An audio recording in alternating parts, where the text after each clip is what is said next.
اللہ جل شانہ قیامت کے دن ہمارے وجود دوبارہ اٹھائے گا اور اپنے حضور بندوں کو کھڑا کرے گا اور ان سے سوال پوچھے گا۔ یہ نہیں ہے کہ جو مرضی کرتے گئے، ایک آدمی نے ظلم کیا، جبر کیا، زیادتیاں کی، لوگوں کا حق لوٹا، لوگوں کا مال غصب کیا، عزتیں پامال کی، اور اتنا مؤثر تھا کہ عدالتیں وہ خرید لیتا تھا، کچہریاں وہ خرید لیتا تھا، پولیس وہ خرید لیتا تھا، کوئی سے پوچھنے والا نہیں تھا، اس کی بات چلتی تھی، اس کا فون چلتا تھا، اس کا رکا چلتا تھا، عیش و عشرت کی زندگی گزاری اور مر گیا، ہزاروں کے حق غصب کر کے، ہزاروں کا مال ہڑپ کر کے، لوگوں کی آبروئیں لوٹ کے مر گیا اور قبر میں چلا گیا، بس قصہ ختم۔ اب نہ وہ اٹھے گا نہ اس سے حساب لیا جائے گا، تو پھر انصاف کہاں گیا؟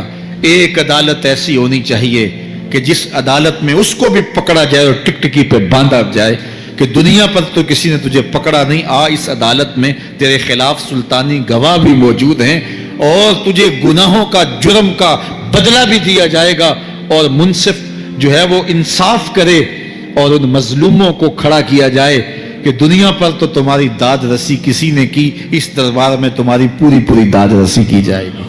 عقل مانتی ہے کہ ایک ایسا دربار ہونا چاہیے، ایسا احتسابی عمل ہونا چاہیے، ایک ایسی عدالت لگنی چاہیے کہ جس کا کہیں جسے انصاف نہیں ملا اس کو وہاں جا کے انصاف ملے، اور وہ دن قیامت کا دن ہے۔ اس کا یقین زندگی میں نظم پیدا کر دیتا ہے اور تھر تھر بدن کانپتا ہے کہ آج اگر ہم مؤثر بھی ہو جائیں اور کسی کے سامنے جواب دے نہ ہوں، لیکن ایک عدالت تو ہے جہاں ہم نے جواب دہ ہونا ہے اور اپنے ایک ایک عمل کا حساب دینا ہے۔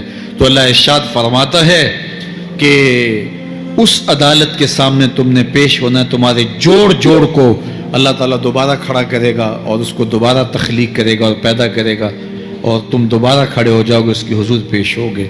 اللہ اکبر۔ یسأل ایان یوم القیامہ، پھر پوچھتا ہے اچھا قیامت کب آئے گی؟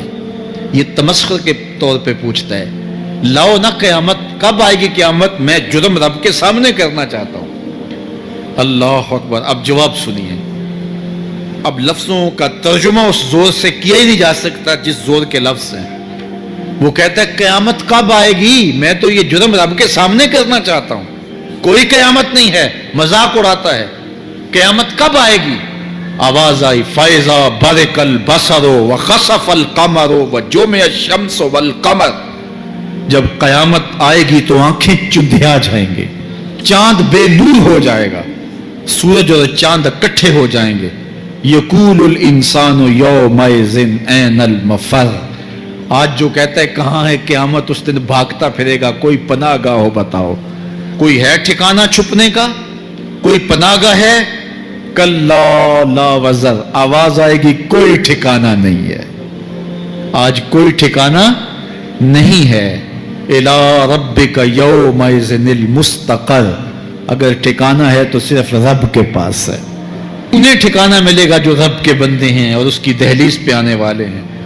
یُنَبَّأُ الْإِنسَانُ یومئذ بما قدم وأخر، اللہ تعالیٰ اس دن بتا دے گا جو آگے بھیجا اور وہ بھی بتا دے گا جو پیچھے چھوڑا۔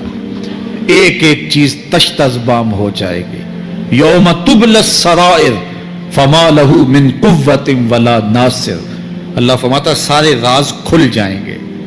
جو بند کمروں میں جرم کیے، داد عیش دیتا رہا، وہ بھی کھل جائیں گے، اور پھر کوئی طاقت نہیں ہوگی، کوئی زور نہیں ہوگا، کوئی زر نہیں ہوگا جو اس کو بے نقاب ہونے سے بچا سکے۔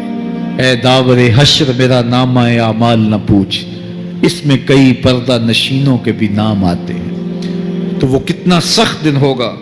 ارشاد فرمایا جائے گا کہ جو آگے بھیجا، جو پیچھے چھوڑا، جو جرم کرتا رہا، جو نیکیاں کی، جو برائیاں کی، سب کچھ تشت ازبام ہو جائے گا۔ بل الانسان علی نفسہ بصیرہ، بلکہ آدمی خود اپنے حال پر اچھی طرح خود آگاہ ہے۔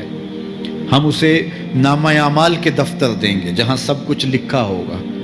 قرآن بتاتا جب نامہ اعمال سامنے آئے گا تو وہ بے ساختہ پکار اٹھے گا، ما لہذا الکتاب لا یغادر صغیرۃ ولا کبیرۃ الا احصاها، ہائے اس کتاب کو کیا ہوا، اس نے چھوٹی بڑی کوئی بات نہیں چھوڑی، سب کچھ لکھ دیا۔